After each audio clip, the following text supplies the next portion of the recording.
Hi everyone, my name is Kendrick and welcome to Ne+Fi Mail. Today I get to interview Jonathan. So Jonathan, welcome. Well, thank you. It's good to be here. So Jonathan, you got your official typing results not too long ago. What was your official typing result? Can you give us your exact type? MF Te-Si blast, play, sleep, consume. So masculine, feminine, ESTJ, Te-Si, blast, play, sleep, consume. Mm-hmm. When you got your typing results back, what did you think and how did you feel? Well, at first I kind of knew that's where it was going to end up. And at first I wasn't very happy about it for, I don't know, 5-10 minutes or so. And then I just sort of relaxed and accepted it, I guess. There are several advantages to being this rather than what I thought I was. Well, what did you think you were? I thought I was a TINE. Oh, okay. Consume, sleep, blast, play. So you kind of type yourself upside down. Yeah, it seems that way. So, sort of. I mean, there are some things that I got right. Like I definitely, well, that's what I thought originally when I first started doing OP. I actually, when I submitted it to Dave and Shan, I said TISI. Because by then I started realizing that I do have strong intuition, but it's not necessarily first. It may be second. So, right. And relative to sensing. And you got the SI part right. So that part you got, that was spot on. Oh yeah. Yeah,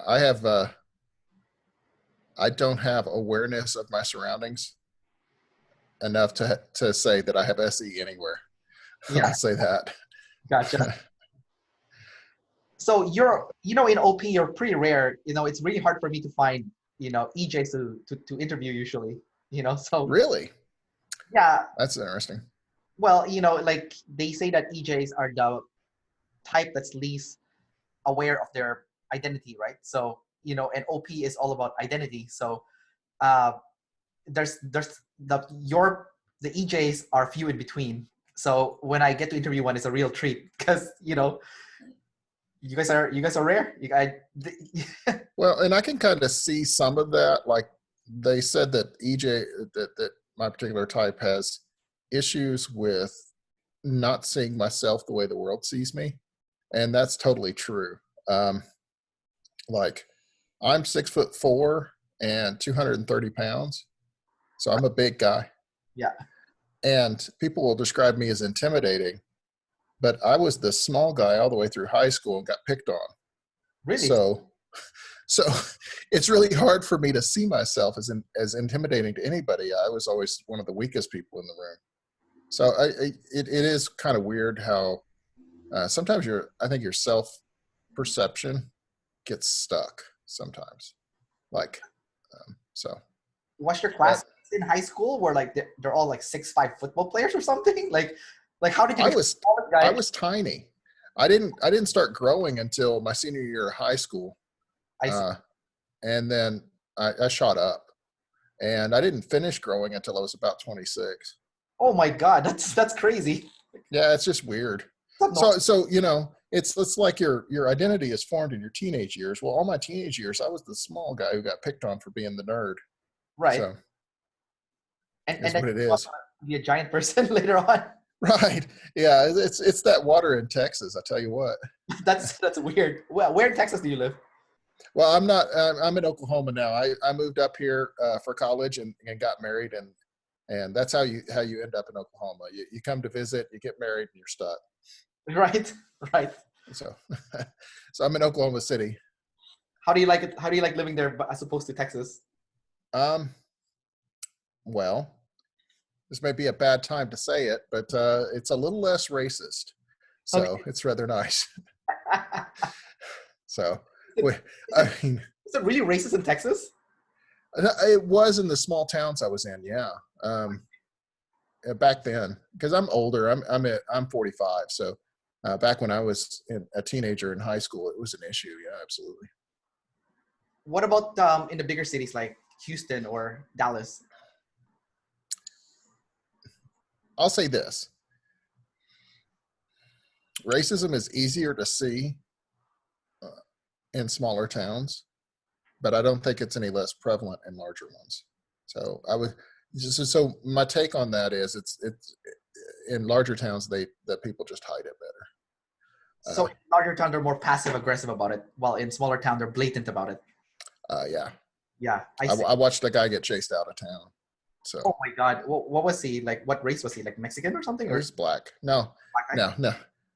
Texas, they aren't really racist against Mexicans because they're like the small towns like that I grew up in, they were half Mexican. So it's really hard to be racist against a majority or pretty close to it. Right. So, yeah. That's so interesting. But let's jump in back to the typing thing before we get distracted. Yeah. I think this is super interesting, but I'll ask you more about as we go along with Sure. with the interview. But so when you finally got typed as an ESTJ and you kind of felt relaxed about it, did you like being an ESTJ then? Like, I don't know that I identify with it very well because, like, to me, an ESTJ is an organized person. I'm not organized anywhere except for mentally. My brain is very well organized, but everywhere else my life is no. So I don't have that. I'm not a scheduled person. I'm not a planner. So almost everything you would normally associate with an ESTJ, I don't do. So it's kind of weird. I actually have tricks to get around the fact that I'm kind of random. is it because of your play that makes you random? I don't know. I don't know where it comes from. I think it's, well, and this is one thing that they brought up, Dave and Chan, in the audio, was that my NE was showing up all over the place. And they were like, you have a really powerful NE in it. And they were like, your SI and your NE are very close to each other. And I was like, yeah, that's why I thought I was an intuitive, because I can do either. I can flip back and forth real easy. So I don't know. So I think it comes from that, maybe. Like maybe I developed my NE first and then my SI. So I might actually be a play first ESTJ, and the play and blast may be backwards. Yeah.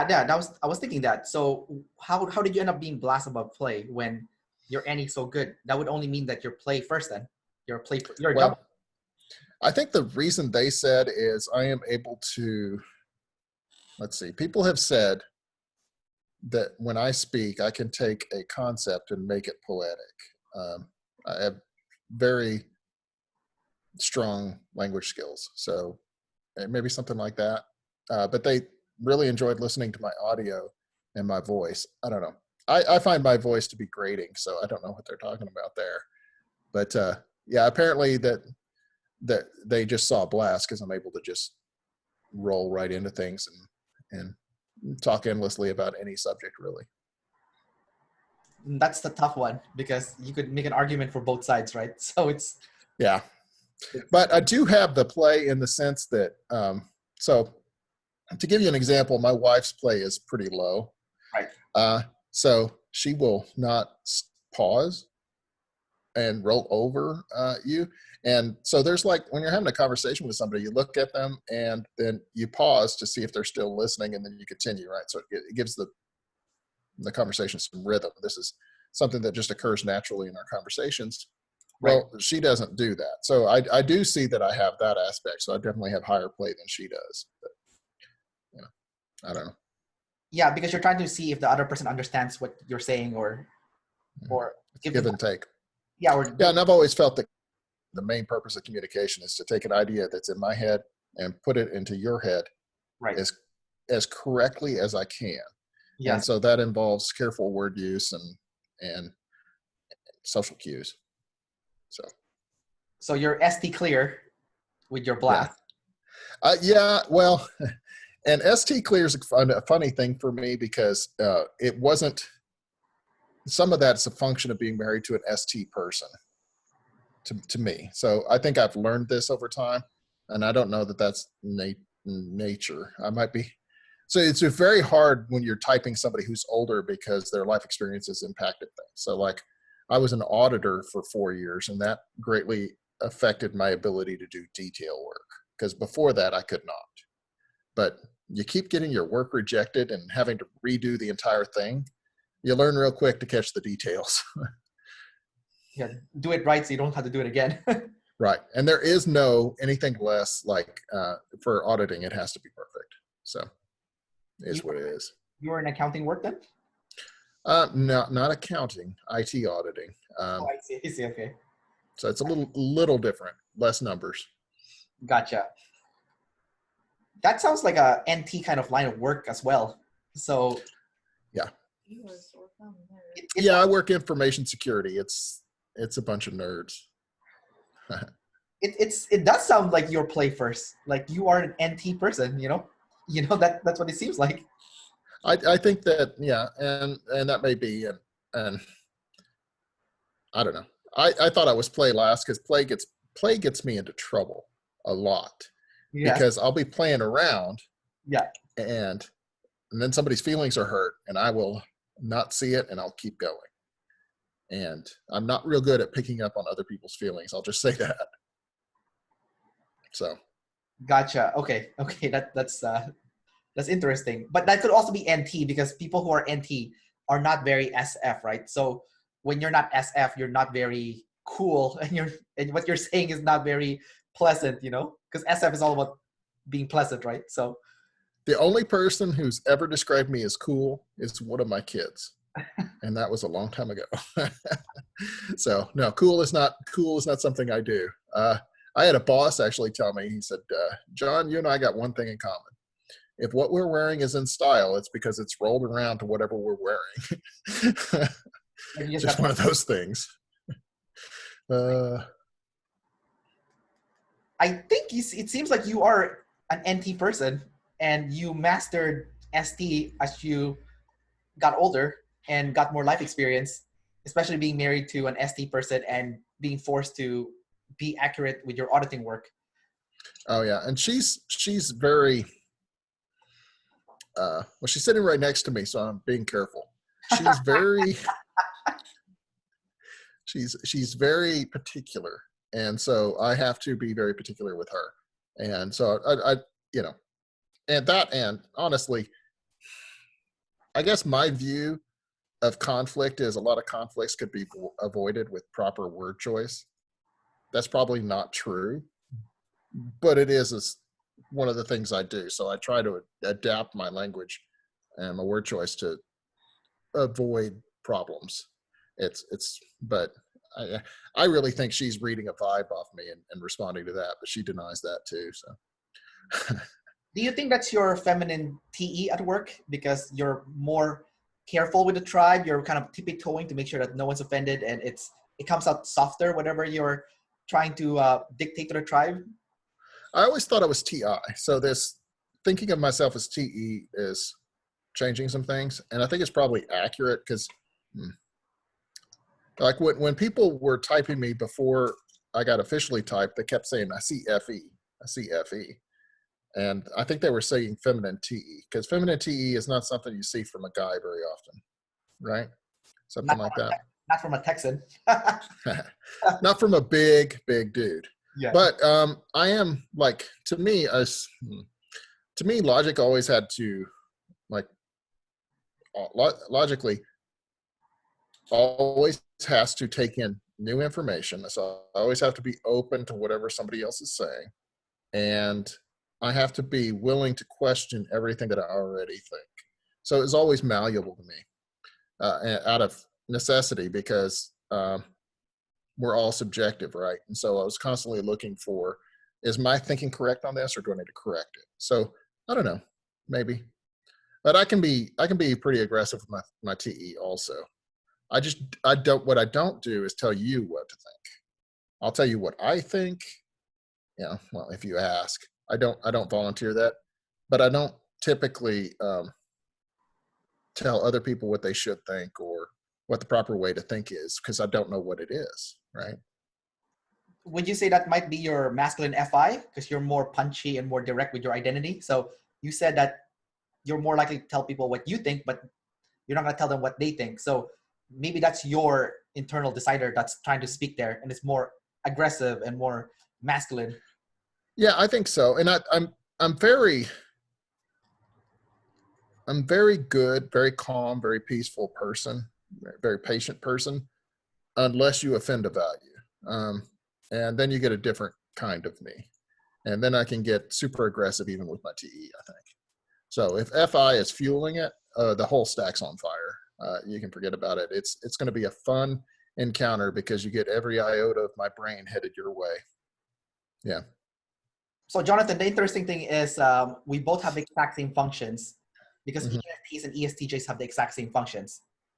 Just different orders, obviously.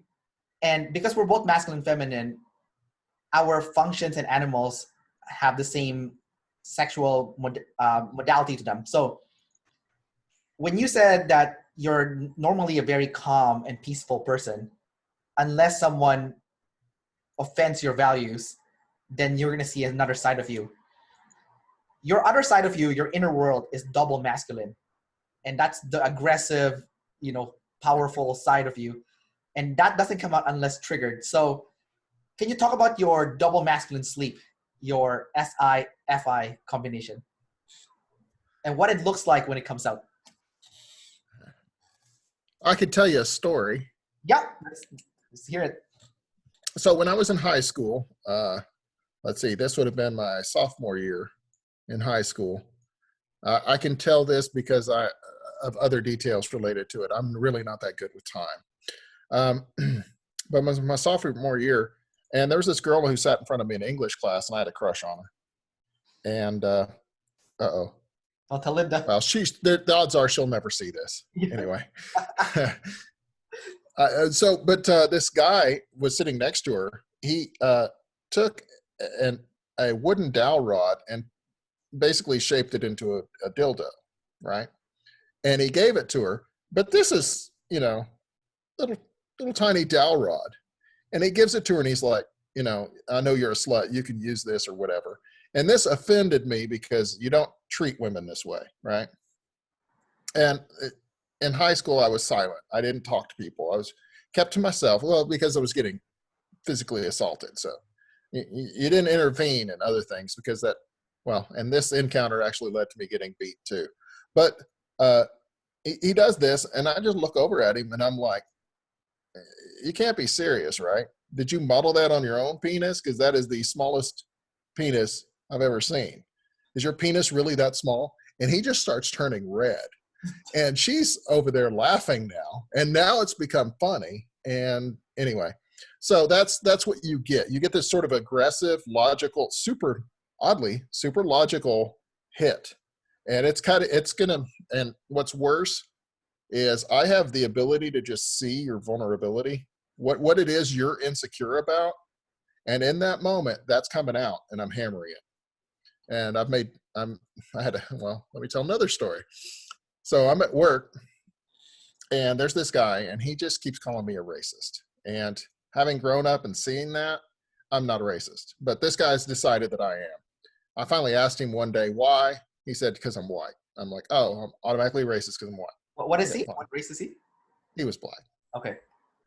So one day he's talking, and he's going on. I was like, you're like the best encourager I've ever met. You have the ability to just reach out and touch somebody with your words and make them feel so good about themselves. But like most things in life, it's a train. It can go forwards and backwards, and yours seems to only go backwards. And just that moment that he realized that he was constantly hurting everybody around him, and I just revealed it, and I did it inside of a compliment, and he wasn't ready for it, and he just started crying right there and left the room. I'm like, yeah, he's a narcissist. He made magnets of his face and handed them out at work. I'm like, why do I want your face on my fridge? Yeah. Anyway, strange guy, but I finally had to put him on notice because he was bothering me. Maybe he's an IP because he also has people problems, and he was narcissistic, like you said. So, I'm guessing INFP. Really? You think INFP? I think so. That particular person, yeah. Must be a But double yes, INFP because if the fact that he cried is showing that feminine FI, you know, like yeah, yeah, and I hit it hard. He's just a strange guy. I have met quite a few INFPs. Normally, I accidentally hurt them, but I've gotten better in the last few years, and I'm much better at handling them. Once I figured out the best way to handle an INFP is figure out what they care about, tiptoe around that. Everything else you can just be yourself. Just tiptoe around this stuff. And so I just set up a fence around what they care about, yeah, and I don't talk about that. that's very strategic of you. You know, well, I had to because it was permanently burning bridges, Yeah. whatever I was doing in the past. So You know, when you told that guy who made this wooden dildo that is not the shape of your penis, you know, our sleep, our double masculine sleep is actually SF. So when you went full on aggression about that wooden dildo and called him out on it, you know, it didn't just embarrass him. It was also really clever, and the fact that the girl laughed, she thought it was cool, right? So, you know, I guess if you want to be an SF cool, you have to let that inner aggression come out and just beat people a with it. little bit more often. Because it's Yeah. actually, you know, the fact that it's like when you said that, even I was laughing because it was so entertaining. Like it was just so clever, right? Like the way you, like Yeah. the comeback was so clever, you know, which is well executed. So Well, and my friends who get to know me very quickly, well, they'll start warning people, like, because when you first meet me, you'll think I'm a know-it-all. That's what comes across first. This guy knows everything about everything because there's nothing we can discuss that I don't have something stored in this computer of mine right. about that. I read a lot. I'm consumed last, I know. Uh, isn't that the story, right? I consume last. But so it sticks for whatever reason. If I read it, it sticks. If I watch, which is weird because I'm supposed to be in audio, but I don't like videos. That's weird. It is, right? Yeah. I like to read it. And I think I figured it out. And it's because I'm consumed last. I want to maximize my time consuming. So I read faster than I can listen by far. So I think that's why. But anyway, so I come across as a know-it-all. So my friends will warn people. They'll be like, when they see him start hitting at me, and they'll be like, dude, you don't poke the bear. He's really nice. He seems chill and everything like that. But if you ever provoke him, you're going to regret it. So I have had that come out a couple of times or walked in when people are like, dude, you got to knock it off. So it's kind of funny. Do you have a story when the bear came out? Yeah, it's just stuff like that. Okay. This one's gross again, because a lot of them are. Yeah, that's fine. So my sister got married, Okay. and her new husband, for some strange reason, thought it'd be a really good idea to go talk to her brother to try and get me to go talk to my sister into having more anal sex. Okay. Which is a really weird thing, right? Yeah, I mean, yeah. that's awkward. He was a strange dude, but he kept doing it. And finally, I just was like, okay, come on. And I walked up to my sister, right? And I said, you need to do this with him more often. And she just looks at me like, what? And for every time you let him do that, he needs to let you take your strap on and do him. And his eyes get like real big. And he's like, what? And I'm like, yeah, okay. Now you'll never ask me again. Yeah. But yeah, it just comes out like that. It's just, I'm going to make sure that this ends it, is a good way of describing it. Yeah. No, But yeah, they're funny. They're funny, but they're oftentimes things that you're just like, why in the world are you doing this? Why are you talking to me about this? yeah. And anyway, that guy was a Yeah, like your backlash is really like clever. It's like it's it's witty, it's to the point, and it's brutal. It's SF. It's super SF. You know, like. Well, and this one's a little. I should have thought of this one first, but unfortunately, my brain doesn't work that way. When my wife and I first got married, everybody thought, "Oh, they're getting married because they're pregnant." Because I was 21, she was 20, right? Yeah. I was 20, you were 19. Sorry, I was off on my math. I've been corrected. Yeah. Anyway, so people in the church right after we got married started coming up to us saying, when are you going to have a baby? When are you going to have a baby? And we're like, so I got tired of it. And one day this lady comes up and she goes, are you going to have a baby yet? And I was like, no, we're having too much fun practicing. And they stopped asking. So it's stuff like that. You just take them to a place they don't want to go. Yeah. And make them feel bad. It just depends. That one, I wasn't trying to trash the relationship. I guess that's the difference. Am I trying to end you ever talking to me again? You get this category over here. If I'm just trying to get you to stop asking this question, you get this lesser category over here. It's not going to be personal. It's just going to be embarrassing. Right. It's almost like you're training them, like if you give me an inappropriate question, you're going to get an inappropriate answer, but yeah, eventually. Well, and I'm such a pushover in some ways. Yeah. Cause like I am, and I'm not, but like, I will let you just keep coming for a long time before I'll say something, just cause I don't care. I'm just a lot of it is that it's not hitting. If you're actually hitting me in a way that hurts, you're going to get something back. But if it's just annoying, I'll let that go for a long time. So you let a lot of things slide before you actually lash back, before they feel your wrath. Yeah. You by the time I say something, you've probably earned it. Yeah. Yeah. I would say. That's a good way to think about it. Yeah. Let's talk about your consume last. So that's like how did you feel when you got your consume last typing result? Because your wife said that you consume more than her. So I do. I nonstop take in information. And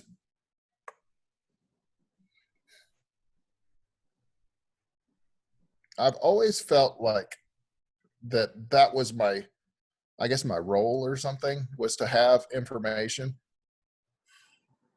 It probably started as a social tool thing. So like if you talked about your brother's a nephrologist, I could go, oh, well, then I could go and talk about nephrology for a while. And then that's sort of a social skill, is to be able to talk about anything, I guess you could say. So I think it started out as an attempt to develop social skills, because that was a major hole in my existence for the first 2 decades. So it may have started as something like that. And then once I gained access to the internet, then I just nonstop read news articles, gossip, just whatever. It's useless stuff, but it sticks in my head, and so then I can recall it later. My favorite feature of Wikipedia is random. You just click the random button and get a random article and read about anything. It's fantastic. So I don't know, but yeah, it was a super shock, because I didn't of all the things I would have put last, that wasn't one of them. So like if I get a project, like we just got a bed today, the first thing I do is read the instructions. I don't know. It's just weird. Maybe even though it's last, you respect the fact that it's important and you practice it. I think because even though you're last at something, it doesn't mean you can't use it. It just means you're less likely to use it or respect it. But, as you get older, you start getting access to all your functions, especially if you're someone that's proactive at trying to learn whatever it is that you think is hindering you in your life. So for example, for you said that social skills was one of your biggest weakness the first 2 decades of your life. And you felt like by consuming information, then you have the tools to converse people in a more intellectual way instead of coming across as an idiot, because you actually have resource materials that you've consumed beforehand, Mm-hmm. Because I'm sleep last. And when I got officially typed by Dave and Shan, they said, you're sleep last, but you can use it. So, just because it's last doesn't mean you can't use it. So it seems like for you, you've gotten a chance to use your fourth animal by means of survival, essentially, for you, in your case, when, trying to cover the hole that is, a weak spot on your first 2 decades of your life. Now, with that being said, your consume is NF. So your NF last. So what's your experience like when you hear NF stuff? Like, someone's talking about energies and spirits and crystals and all that stuff. So what is your initial reaction when you start hearing that kind of stuff? Well, about a year ago, I started shifting on that. So up to a year ago, I would have laughed at you, Yeah. in your face, laughed at you, and not cared that it hurt your feelings. So that's how bad I was towards that stuff, because it was like, oh, come on. Horoscopes, Enneagram, loved the Enneagram. That was my favorite. Now, there is some good stuff in the Enneagram, so don't take that the wrong way. About a year ago, something happened, and I decided to try and use my FE. Now, keep in mind, I thought I was an NET, a TINE, right? So my FE is my fourth function in my mind. So I tried to use that. So I shut off my TI. And I started, I don't know, this is going to get into real weird NF territory. I started being able to feel feelings around me that weren't mine. Like I just feel what this person over here is feeling. It's just like it was a vibe coming off of them, and I was picking it up. And so I did that for about 5 minutes or so, and it was pretty exhausting, actually. And I thought, okay, so all this stuff that people talk about, the vibe of the room, all that other stuff, it's real. I just have no ability to experience it until I was open to the idea of it. And then I went to see my chiropractor because I'd hurt my neck. And she was in the process of fixing my neck, and she's like, whoa, you made me hot. And I'm like, excuse me, right? And she's like, I meant that whenever I help somebody, all the energy comes off them and I absorb it as heat. And she goes, and you were obviously in a lot of pain because that was a tremendous amount of heat. I was like, yeah, I was, because I don't show pain very well. I don't see the point. So here's this person, very intelligent person who's gone to college, has got a PhD, and she's talking about energy coming off of people, and I'm like, huh. So it's really been something over the last 12 months or so that I've really taken a journey on, and I'm coming into to a different place at, I guess you could say. So I'm a little bit more open-minded than I've ever been on it. But yeah, originally I was not very, very open-minded or kind. Gotcha. You know, that description that you said where, you can feel the vibe and the energy of the person. I mean, it was only for 5 minutes long, but you were able to sense it, which was something that you were not able to do previously until you were open to it.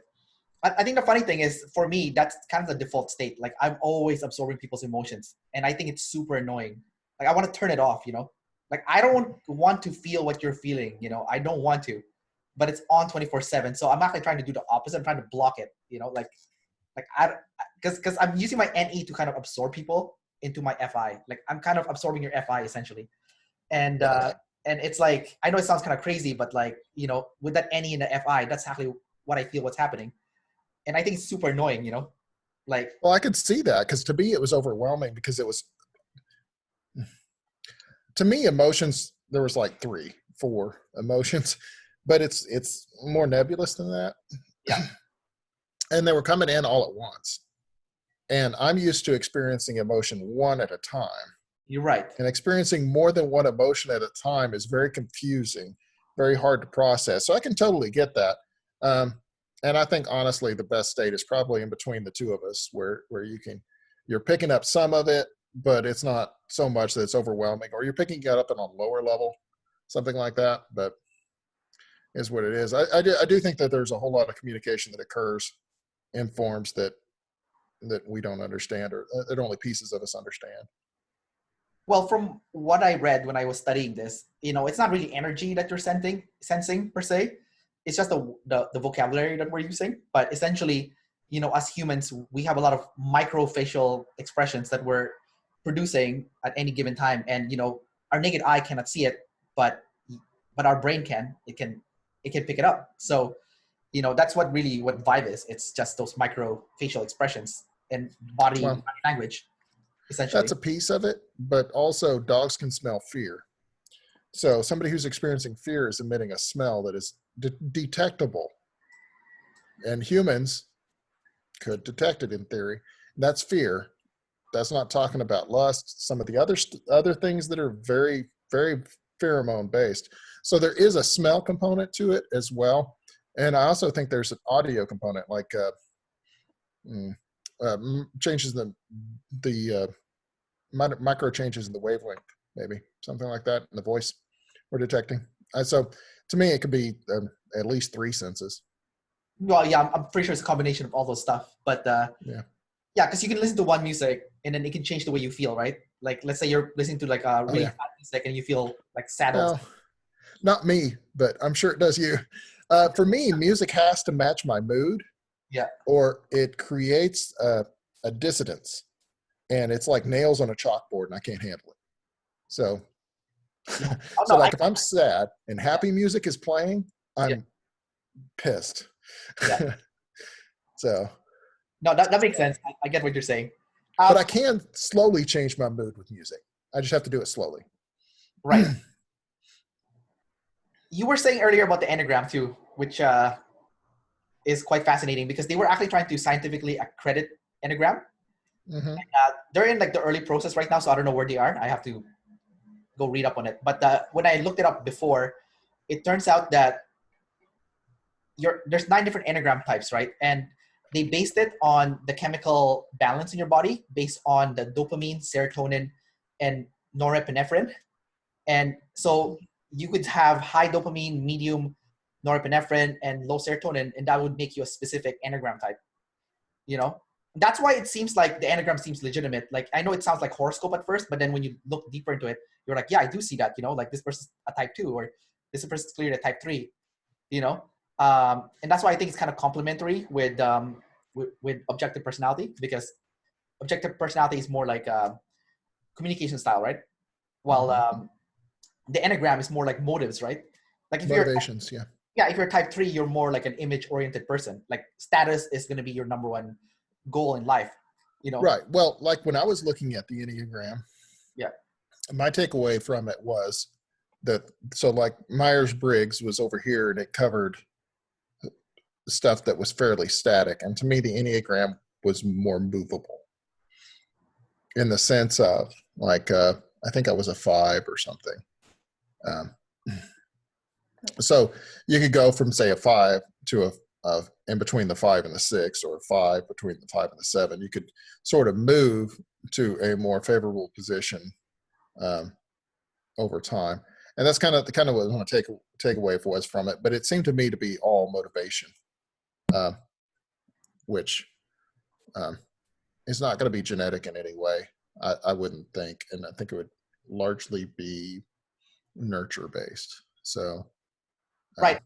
I read a book on how you became a specific Enneagram type, and it actually happens in your early childhood based on your relationship with your parents growing up. So if you had one dominant parent and another one is passive, so those two combination would make you a specific type. Or if you had 2 passive parents, then you would become a specific type. So it was very much. Makes sense why I fell on the fear-based side then. Yeah, exactly. You got it. So, 5, 6, and 7 are fear-based, right? So, that would make sense why you would fear. Like I'm type 7, right? So I'm very fear-based. Like I'm a very scared person.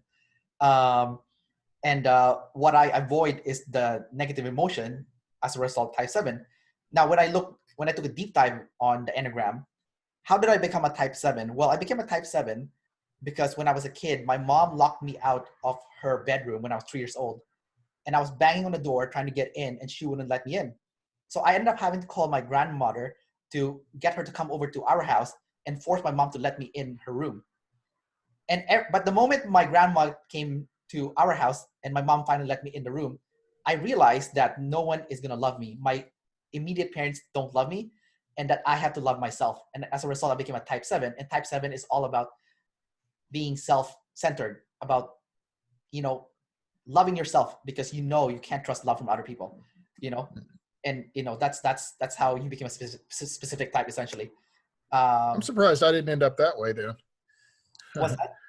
I'm surprised I didn't end up there. I had a very rough childhood, so. Well, it depends. It depends too. Like, David Chan always says that, a bunch of kids can have a rough childhood, but if you take a microscope and look at what part of that rough childhood did a kid take in as rough, is going to be different from their siblings, right? Oh, and it's pain is relative. Pain is absolutely relative. So when I say I had a rough childhood, I mean I have scars from where they put out their marijuana cigarettes on me. Oh, Jesus Christ. Right. So I'm underplaying it, right? When I say rough, and then I know there's other people who are playing it up when they say rough. So you're right. It absolutely varies, but your concept of pain is purely based on your experience with pain. So everybody's childhood is rough because they have that one childhood. You don't have anything else to compare it to. Right. But they kind of compare it to the outside view of their friend's childhood, which doesn't make sense because, you don't know what it was really like on the inside. So, but yeah, everything's relative. So I don't spend a lot of time looking back on my past because I don't see a point in it. It's not of value to me. It's where I'm at now and what I need to do to get to be a better person tomorrow. So it's just that dynamic. Everything else is just useful for not making that mistake again. That's all the past is useful for. So since we're talking about pain and fear right now, they said that people who are double observers or single deciders, in your case, have problems with pain. And your pain is coming from the FI. So what pain from your FI do you think you might be avoiding? Okay, so that's a weird one for me because I also have had a traumatic brain injury. I took some electricity 6 years ago. I guess it's been longer than that. 2004, 16 April. Years ago. Wow, it's been a long time. But I had the feminine SI. Oh, yours is feminine. Mine's masculine. I remember everything. You forget. It's all relative, babe. No, mine's first. Anyway, so it's a competition now. It is. It's getting competitive here, real bad. I told her that now that I'm the ESTJ, I get to be the boss. That's our new dynamic. So essentially, I took some electricity and it fried part of my brain, and I lost the ability to experience emotion. For a full year, I didn't experience any emotion at all, and that was a unique experience. That's something Dave and Shan want to talk to me about later on the side. So maybe I'll sit down with them sometime or send them a video or something. But so during that time period, no emotion, and then they started coming back one by one. So prior to that, I had, oh man, if you said something negative about anything I did, I took it very personally, right? I also struggled with depression all the time. After I got my emotions back, I don't have depression issues. If I get depressed, it's gone in a couple of days. It's just a different situation now. So, but I don't experience emotion like a normal person anymore. So I don't have direct access to my emotions. I can't just flip over and feel what I'm feeling. I have to see somebody else feeling it and absorb theirs. Something like that. So I listen to music. When I start to feel sad, I'll know it because my throat will start feeling like I got a sore throat. And I'll be like, I have a sore throat. Am I getting sick? And that's my first thought is I'm sick. Then I'll go, no, I'm probably just sad. And then I'll go find some sad music, listen to it, empathize with the person in the song, cry, feel better, move on. So I don't know that I'm experiencing pain from that, from my FI like that. Don't know. I also don't experience fear ever now. That's permanently gone. Gotcha. One of the ESTJs that Dave and Chan kind of look into as the role model for all ESTJs. His name just completely flew out of my head right now. It's kind of annoying. That Robert guy from Shark Tank? No, not him. Oh. He's pretty big. He's double masculine. He's I think he's Blast Play Blast. How did I forget his name? Oh my god, I need to look it up now. What's his name? He was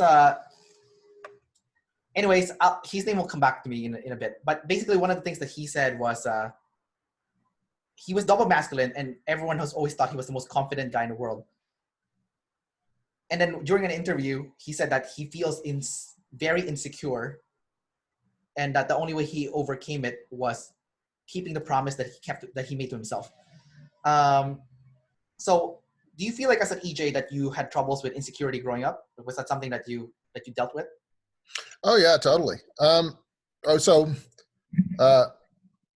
My birth mom gave me away because I was adopted, but after 3 years of abuse, right? So then when I got adopted, my dad adopted me, but his wife at the time didn't. So His wife at the time. Well, it's still his wife, but anyway, the point is that the guy who adopted me, his wife didn't adopt me. So and then teenage years, I started asking women out. I have been rejected by women more than probably most guys, and rejected by 2 moms. So I have this long history of insecurity when it comes to women in general. I guess I should be grateful that didn't cause me to hate women. Anyway, so have that going on. And I was in special ed classes in school up through junior high. And so because I was, they didn't think I was very smart. And then in junior high, they went, okay, I went into my remedial math class and I'm sitting there and the teacher gives us a test and I just mark it, hand it in 5 minutes. And she looks at it and she looks at me like, okay. So she sits there and grades it. And then she pulls me out in the hall and she goes, do you want to be in my honors algebra class? I'm like, okay. And I went from remedial classes to honors classes that fast. Yeah. So I always had this idea that in the back of my head that I'm really this guy. I'm not the honors guy. The honors guy was a fluke or whatever. I'm really this dumb guy over here. So I'm also insecure about my intelligence. Right. Yeah. And then my size, because I always was the small guy.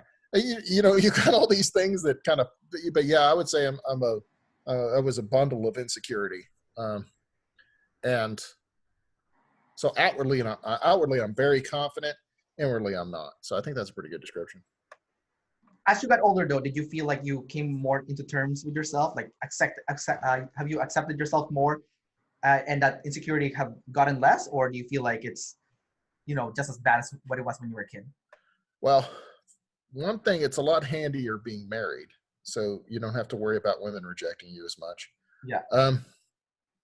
So there's that. Yeah, I would say I'm a lot less insecure now because I've got accomplishments. I've got a degree. I've got certifications. I'm at a point in my career where I'm making really good money. So I've gotten to the point where all the ways you get recognized for achievement in the real world, I'm starting to get. So yeah, I would say at this point, it's starting to be a lot less of an issue for me, something like that. That, and I've just tried to be, if you have a bad parent, you either become a bad parent or you choose to be a good parent. And I chose to be a good parent. So that makes me happier than anything else, really, is that I feel like I was a good dad to my kids. Yeah. Well, I think a lot of people either want to become like their parents or the opposite of their parents, right? So you chose the opposite, like you want to be the opposite of your parents. And, it's made you happier now. So I guess that's kind of like you honoring your FI, right? You're like saying, you know what, this is who I want to be. I want to be a good parent. And that's what you're doing. And, it's bringing you a lot of happiness. I think it's the most important thing we do on the planet is raise the next generation. So. Yeah. Foster the next one, guide them, Yeah. Because they're the ones who are going to choose our nursing home. In the US, at least. Yeah. How's it work in Canada? What's that? How's it work in Canada? What do you mean? For nursing? Who chooses your nursing home? You apply on the nursing home based on your income. So if you're low income, you go to the low income housing. If you make more income, you get the nicer income residential area. Yeah, because I work in the fitness industry, right? And my job, I've done a lot of things in fitness, such as the typical weight loss, muscle gain kind of clients. But, as I started working longer into the industry, I started shifting more to training seniors. And I started doing more of a senior group classes. So that's kind of like what I've been doing lately, is training seniors or people with osteoporosis. And part of my job is to go to the senior home, actually, and to do a group fitness exercise, a chair exercise with the seniors. And this senior home that I teach the senior at, it's a low-cost senior home. So these are seniors that have no savings. So they retired and they have no money in the bank, essentially. Right. So they put them in the senior home, and the senior home is, it's pretty run down, to be honest. Like I'm teaching the class there, and the floor is not swept. It's dusty as hell. And then we tell the caretaker if he can please sweep it, he'll say yes. And he doesn't do it. It's still filthy, and no one cares. No one listens to the seniors because, this is a low cost housing senior home, and their homes always has rats in them, and it's just a really bad place to live in. That's one thing we do not do well, is take care of our elderly. No, but these are the seniors with no savings, right? So if you were a senior and you had some savings and you made more income during your lifetime, then they would put you in a nicer senior home where, they have a nice game room, and, it's just the amenities it's night and day, Wow. So it's you might say it's inequality, but and it is, but that's the reality of things in Canada. But the good news is it's affordable for them. They have a roof over their head, and they're getting food, they're getting their medicine. Yeah. So, our medical system is free, right, in Canada. So that's the good thing about this for the seniors, is they're not getting, that big medical bill that you guys get in the US that most people can't afford, right? It's here. It's actually, like we can just go for free anytime we want. And we do have to pay for medicine, but that's it, which is a fraction of the cost compared to like what you guys would have to pay for. Yeah. You guys have price controls of your medicines. Yeah, it's a fair price. They give us fair prices for the medicine. So it's not cheap, but we can afford it. We're not going to go have this big bill that we have to pay on a monthly basis because we got sick, right? So. Yeah, it's kind of, I think it's really good the way the systems are now. You need a country that's kind of on the cutting edge of new medicines, really pushing the boundaries. And that needs to be the richest country, so the U.S. And then you need the satellite countries right behind them, Canada, other places, buying the medicines for the secondary tier. And then the third tier is all these other people, and they're getting the medicines that are life-saving. Because the medicines we're pushing out in the U.S. now are hair growth stuff, really? Like, where can I get some of that? Really, come on. But if it's going to cure malaria, let's do that too. We do both, but it is nice to have the staggered systems and the disparate types of systems that we have. So it's not a bad deal. I think our prime minister in Canada right now, I think he's an EJ, like a jumper EJ, he's kind of chaotic, but he's an EJ, Trudeau, right? Yeah. And, his first run at the office before he got reelected was actually pretty bad. Like, people mocked him. They thought he did a poor job. Like, he went to India dressed like Indians, and he just made an nobody thought he'd win. What's that? Nobody thought he'd win. The first one, or the first round, or second round? The first round. Well, he won by a landslide. But it was mostly because they wanted Harper out. So it wasn't because of him. They just wanted to get rid of Harper, right? Okay. He felt like Harper was. They call it a strategic vote because they felt like Harper has been in office for way too long and they're sick of him. So they wanted him out. Maybe Russia can get that. Yeah. Well, probably not. They wanted Harper out, so they got Trudeau in, and then when we got Trudeau, people immediately regretted it, right? They're like, "Oh my God, clearly he doesn't know what he's doing, and he's making an ass of himself too. Like I said, he went to India dressed like how Indian people would dress, but they don't even dress like that, right? So he got mocked all over the media, and but on his second term, he actually did a lot better because I feel like the kind of president or prime minister has to match the current situation that's happening, Yeah. they And said, they kind of do. well, They kind of do. So like you'll have this pendulum, like we had Bill Clinton, right, who was chaotic, yeah, did his own thing, yeah, and not very presidential. And then we swung to the other end, which is George Bush, who's super presidential, but the kind of guy you could drink a beer with, right? And then people are like, maybe we don't want the guy you can drink a beer with. And we swung back to Obama, who's presidential, but he's uptight, I guess you could say. Uptight, very intellectual kind of guy. And then we swung from that to Trump, and I'm not going to describe him. But it's where we're at, and it's going to swing again, if not this election, then the next one for sure. It's just how politics is, and that's okay, because it needs to not be A, stuck in the middle forever like Putin, yeah. and B, it needs to get to these sides, because no side has 100% of it right. So, Well, I think it really depends on the situation. So, for example, there's EJs, there's IPs, there's EPs, and IJs, right? So IJs are the best for controlling things, while EPs are best in chaos, right? And EPs are double deciders, so their EPs and IJs are good with people problems because they can see self and tribe, while EJs and IPs would be good for things kind of problem, right? So the coronavirus is a thing, it's more like a thing, right?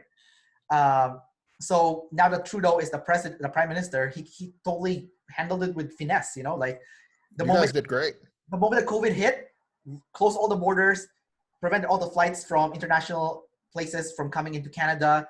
He gave everyone $2,000 for free right away that was out of job. And yeah, our COVID case has dropped down dramatically. We're now in phase 2, about to go to phase 3 of reopening.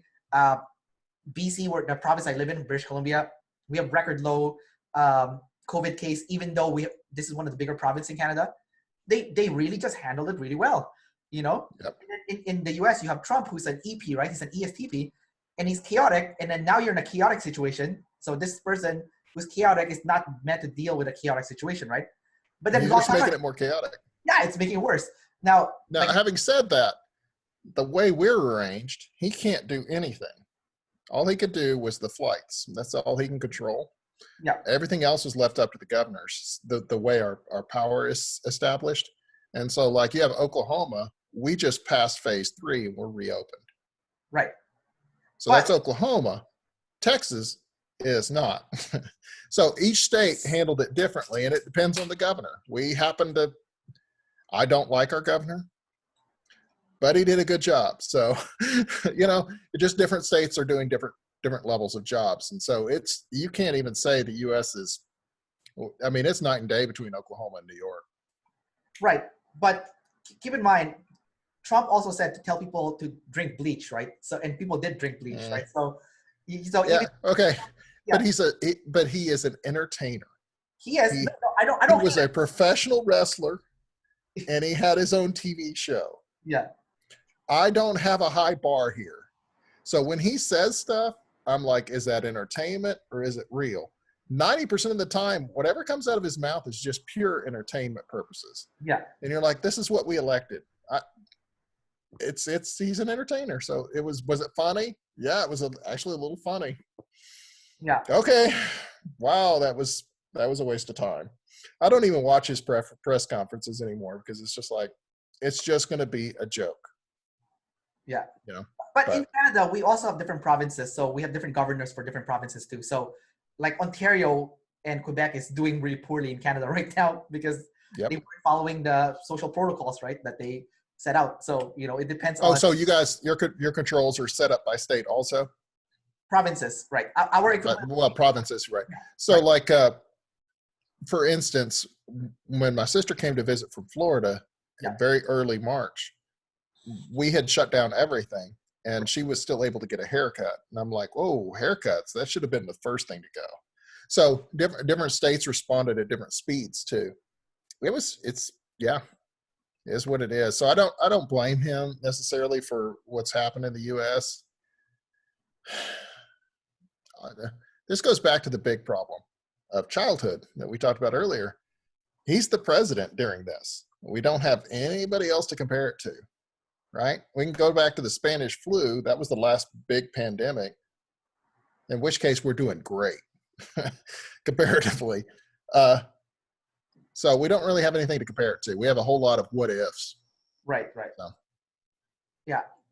But what I'm trying to get at though is like, you know, in the right situation, if you have the right president with the right personality, you can do really well. Like for example, you know, with JFK, right? Like when he stood up to the Cuban Missile Crisis, like that was a chaotic situation, and you had a chaotic guy who was double decider, and he stood up to Russia, and you know that stopped. Yeah, you know, the right guy for the right man for the right job, right? For the right moment. Well, you look at things like the Hurricane Katrina during George Bush, and how he responded to that. He did a good job of that.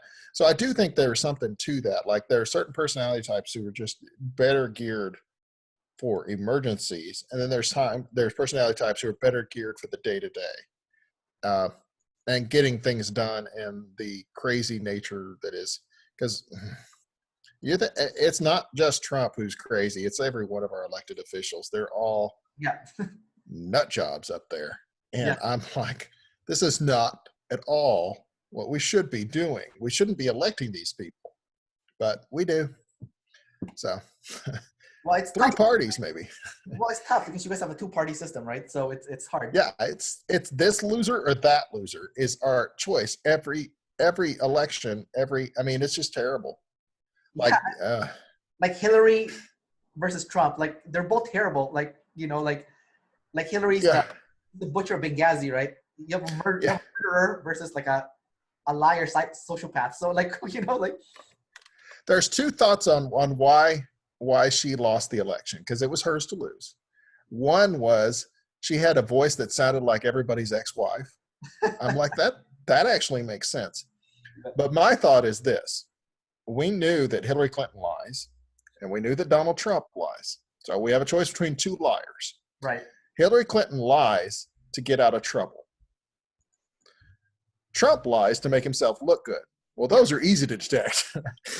Right? And so we went with the guy whose lies we can tell when he's lying. Oh, does this make him look good? It's probably not true. I think that's it. And then we have Biden. You're 100% right, man. When he lies to you, you know right away he's lying. It's not even, we pick the guy we can tell when he's lying, because we're tired of the people who are lying to us and we couldn't tell until 6 months later. Yeah. Wipe the server? Did you mean with the cloth? Yeah. No. So, but anyway, yeah, it was interesting. Well, Clinton balanced the budget though, right? Like that was the first time. Bill Clinton was a great president for a lot of good reasons. Yeah. He was a bad president for a couple. My take on it is we have not had a solidly good president in a long time. So that's sort of where I'm at on this. So like, I'll talk bad about Barack Obama. I'll talk bad about George Bush. I'll talk bad about Clinton. I'll talk bad about Reagan. That makes some of my friends really mad. Yeah. But there's good and bad in these things, right? They make good decisions here. They make bad decisions here. And some of those decisions you don't know are good or bad until 5 to 10 years down the road. Right? From a Canadian perspective, I've always felt like U.S. started going downhill the moment George Bush Jr. came into power. Like after Bill Clinton, I felt like Bill Clinton was your last good president, for my opinion. You know, that's just my take on it. Because there's I don't think George W. Bush was as bad as people give him credit for. He did the things he did were bad. Were bad were kind of minor, relatively. Well, the U.S. is now same with Obama. U.S. is in a debt that they'll never pay off now. You know, like trillions of dollars in debt. Oh, you know. Well, that I don't blame the president for. I blame Congress. So they're the ones who produce the budget. He doesn't have any control over it. Fair enough. Okay. So I blame those losers. Those losers. All right, Matt, I'm going to ask you two last questions, and we're going to wrap up this interview. So the first one is for another ESTJ who's younger. Let's say you're talking to your younger self, and you're having all this insecurity issues about your identity and about yourself, and you're not comfortable in your own skin. What advice can you give to that person to, you know, maybe improve a lot faster? So instead of waiting until they're 40 and 50 to figure it out, maybe they can start working on it, chipping away at it at a younger age, so that they would have less of that insecurity or less of that, or just in general, just be more comfortable in their own skin. Well, first of all, let's start at the top, work our way down. Don't take for granted that you're good at the things you're natural at. So like, just because you're good at something naturally doesn't mean you shouldn't polish it. So go ahead and spend time polishing that. Don't spend a lot of time working on the things you're good at, right? Look at your biggest areas of weakness, spend most of your time there, but don't completely neglect the things you're good at, because you'll fall behind people who are trying, right? Secondly, you're never ever going to see yourself like people see you. That's just a given. I don't think our stack is designed in such a way that that's possible. We don't have the TI to properly build out all the variables that go into what we are, and we don't have the NE as readily available to sort through that. Basically sort through that and make sense of it. So don't worry about that. Just remember that confidence wins. So if two proposals are on the table, the one that's going to win is the one that the person seems most confident about. So exude confidence even when you don't feel it. That would be it. I don't like that because it's not necessarily how it works.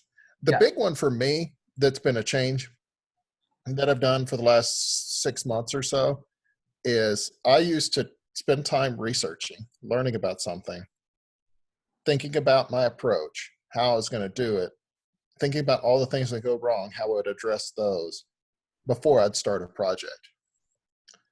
And so that was like a 6-month lead. So like we're retiling our shower right now, for example. I jumped into that before I was comfortable. So once you've gotten, because I guess ESTJs are the masters of all these skills. They just pick them up as they go. So once you've gotten a few skills mastered, don't be afraid to jump in a little sooner. Just a little sooner than you're ready. It'll turn out fine. So use a little bit of NE just be spontaneous and just jump in and just jump into it and have some chaos. I love chaos. Yeah. I create chaos when there is none. I love chaos. I may be mistyped. Yeah, you might be playing first. It seems that you could be very well playing first. Now, do you have any questions for me as an ENFP? Because we have the exact same functions, but in different orders. So is there something you're wondering about where if the order is a little bit different? For example, I have NE first, right? So my function stack is NE, FI, TE, SI. So do you have any questions about the order stack or whatnot? Okay, so SI last means that one of your big problems is follow through, right? Getting and doing what you have in your head. I have 2 big problems in life. So number 1 is money problems. So I'm the kind of person that keeps gathering things, spending my money instead of organizing my funds and saving it, protecting it, and putting it in a bank account. So it really boils down to discipline, self-discipline with things, with money. The other SI problem I have is consistency. So I'm trying to build up my YouTube channel and my travel blog. And I noticed that when I spend a lot of time putting out content like blog posts or YouTube videos, because I have a travel blog and I have a travel YouTube channel, my number of subscribers and viewers for my blog increases. But the amount of time that I stay consistent is in small spurts. Like maybe there'll be like a 2 or 3 month period where I'm all in, and afterwards I'll have maybe like, 2 videos a month or 2 blog posts a month. And that's not gonna cut it. Like it's all about consistency, right? Like at least 3 times a week, for the duration of the whole year. And if not, every day, but I'm not like that. So that's kind of been hindering me because, people who are EPs, our biggest goal in life is freedom. Like we want freedom, right? But we can't have freedom if we don't have control. So if we don't respect the SI control in the, control of the physical stuff, like money or just self-discipline with working or doing the same repetitive, boring kind of work, then we're not going to get our freedom to do the fun stuff later on. So I'm a little bit older now. So I mean, I'm 36. So I'm much better at this than when I was in my 20s. In my 20s, I am the worst chaos monkey. I keep changing my mind. This month, I like this thing. Next month, I like another thing. Next month, I like another thing. So I don't get to drill a hole deep enough to really build a solid foundation into something, right? But now I'm kind of doing it now. Like I've been in the fitness industry for 7 years now. So I have a solid foundation in the fitness industry. But I don't like fitness anymore. So for me, it's just my day job. Because I forgot to ask myself this important question, which is, this isn't like an FI question, right? I have demon FI because I'm an NET, right? Which is, can I see myself still doing this line of work 20 years from now? I didn't ask myself that question before I jumped into, well, when I went into fitness, the problem was fitness was the only thing I liked at that point. Like I didn't like any option. So I didn't really have I couldn't really answer that question when I was younger. But since I started my travel blog in this YouTube channel with ENFP Male, I soon realized that yes, in 20 years, I can see myself still enjoying doing travel blogging and making travel videos. And 20 years from now, I can still see myself making videos for the ENFP Male YouTube channel. So but that really wasn't an option for you 16 years ago. It wasn't because I didn't even, that's not true actually. 7 years ago, I already knew I liked the personality stuff. I just didn't know that it was a viable source of income. Okay, that's fair. Like I didn't. Yeah. I thought so like, so I feel like you and I have the same demons, because you're describing me like I used to spend money like mad when I was young, and it caused marital issues until I got control. Yeah. And then I was so bad about consistency. So like I will make a plan to get up and work out, and I'll do it for a week, maybe two. And then I can't do it anymore. It falls apart. And so I've had to accept that failure is part of the success process. Right. And so the day I don't do it, that's okay. The next day I can do it again. And just because I failed doesn't mean I can't continue on with the plan. Right. But yeah, no. Yeah. Yeah, that sounds like me a lot. I do think I might be a TENE. I think you're TENE, man. Like I don't think you're blast first. I think you're play first. Yeah, it's close. I don't get that vibe from you too, because I interviewed someone that was TESI, and he's super different from you. Like, yeah, I'm weird. No, I mean it's not. I mean, I'm pretty sure you're a weirdo, but like that. Yeah. But like no, the way you guys talk is completely different. There's a certain fluidity to the way you talk because of that play first, you know. Yeah, and I'm flexible and I'll follow you, and yeah. So to me, as in my experience in dealing with ST types, they lead or they don't participate. And NT types are more like, oh, I'll follow you down that rabbit hole. Let's see where it goes. Yeah. Type. So the conversation veers a bit more with Ns, in my opinion. It's also like when I'm talking to you, it's back and forth. Like I'll say something, you'll take it in, and then you'll add on your own piece to it, and then you'll give it back to me, and I'll add on my own piece, and we're building on a conversation essentially. Yeah. But when I'm talking to someone that's a lead blaster, it's like I talk, you talk, I talk, you talk, and then there's no building up on the conversation. It's more like I'll give you my piece, and then you give me your piece. But then I'm not going to take your piece and I'm not going to add it to my piece. It's just my piece and it's your piece. And it's separate, you know. It's like, you know, you blast it. You teach me your shit and I'll teach you my shit. You know, it's like, it's like, this is how this works. I like your sandwich analogy, but I prefer burritos. So yeah, roll it. Yeah, there you go. High play right there. A little bit of guacamole in there. We're good. Yeah, just to make it more tasty. Yeah, add a little bit of spice to it. Yeah, I'm getting hungry now. Yeah. All right, man. Thanks for doing the interview with me. Sure. Yeah, no problem. Oh, you said you had 2 questions. Do you have one more? Or? No, I asked you the 2 already. Okay, I'm not counting. Are you sure you don't? Well, thank you. Are you sure you don't have feminine sensory? that is a discussion we're having. Yeah.